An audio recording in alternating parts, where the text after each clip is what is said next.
Good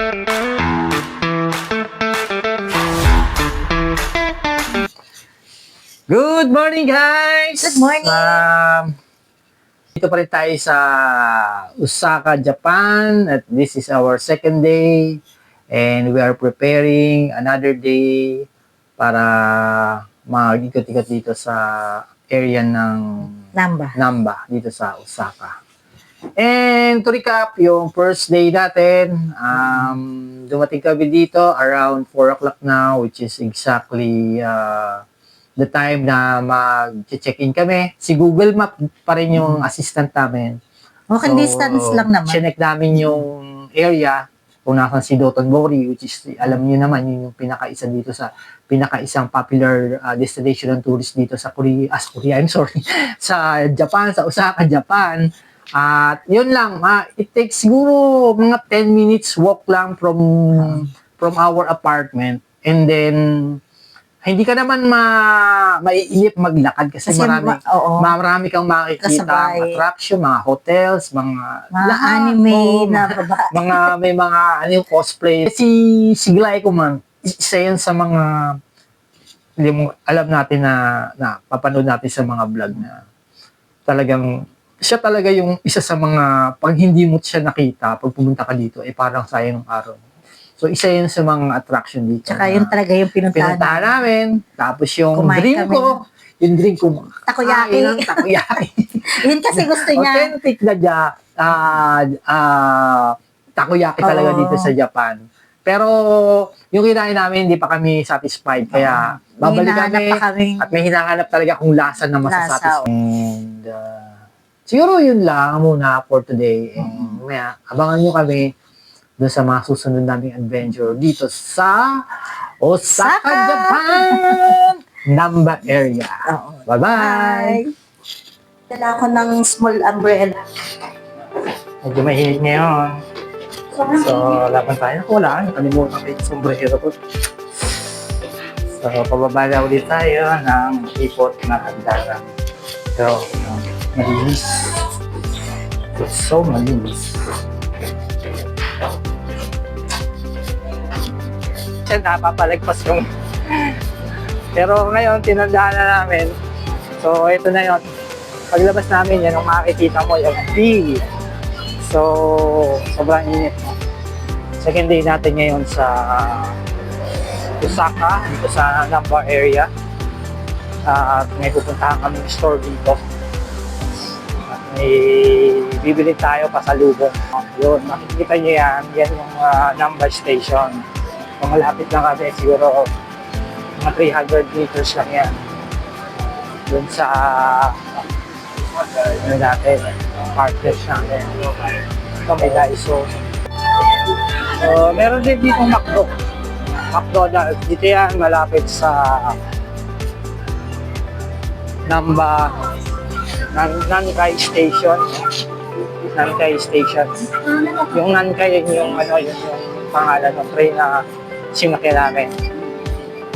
So, yan, maraming tourist dito sa area na to. Ito, may entrance dito ng Namba Station. Hindi ko alam kung anong exit yan or entrance. Ayan, dito, mayroon dito GU.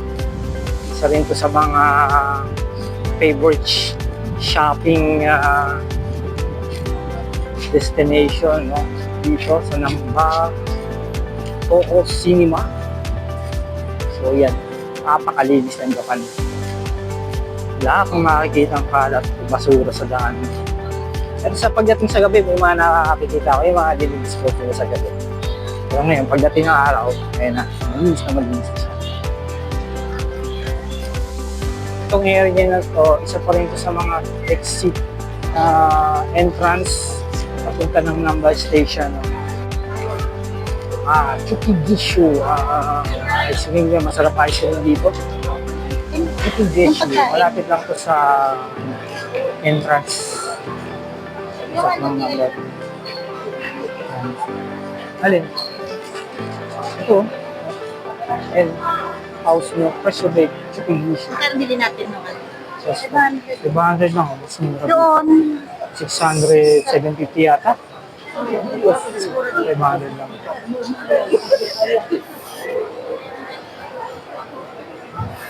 Beef, beef udon. Beef udon, 530. Yan. Mura na yan. Mura na yan. Yan. So, explore pa tayo more.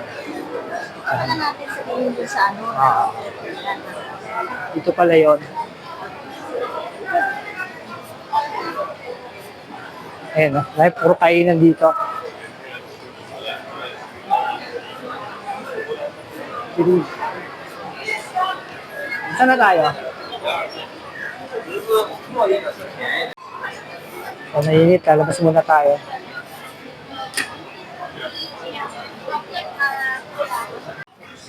So guys, darating na natin yung destination natin.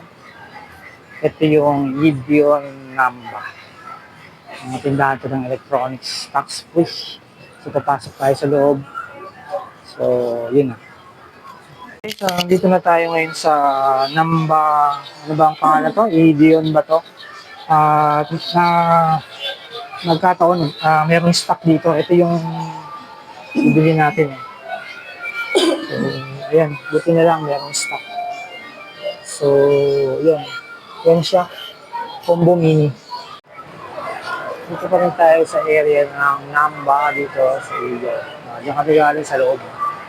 Tapos, ayan, nakikita mo, dami.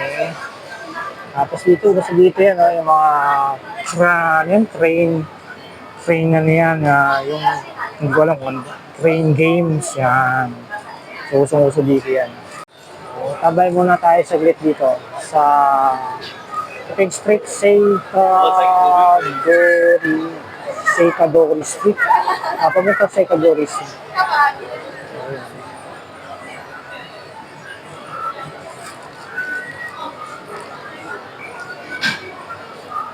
Ito, mga tindahan ng mga cosmetics.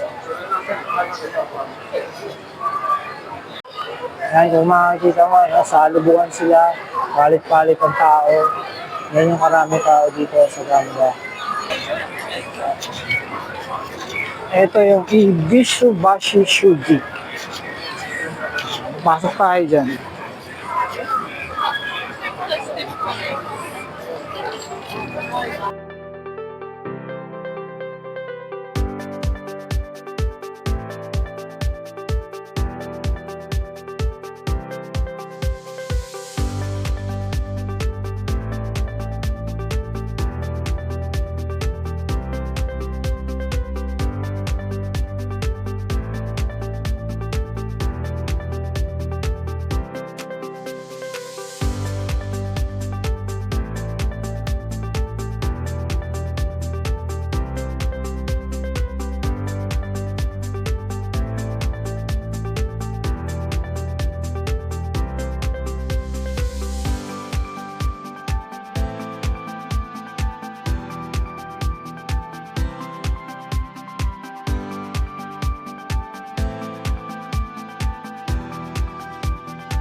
Grabe oh, may pila sa Onitsuka oh. Dito yan sa Japan, sa Osaka. So, marami silang customer. Kasi mura. Kasi mas mura dito. Kung mabibili na 8,000 plus sa Manila, dito mabibili mo lang ng magkano? Almost 50%. So guys, so, yan, masarap dito yung okonomiyaki. So, ita-try natin. Pinipilahan. Ayan, pinipilahan yan. So guys, pinigyan na tayo ng menu. Actually, kami na yung last. Nakikita nyo nakaharang na yan. So umabot kami. Ay umalis na maghanap. Tapos umalis sila, saka kami pumasok. Ayun, kasi apat sila eh, kami dalawa lang. So sinamantala namin pumasok. Anyway, ito na yun. Binigyan na kami ng order. And English to, English version.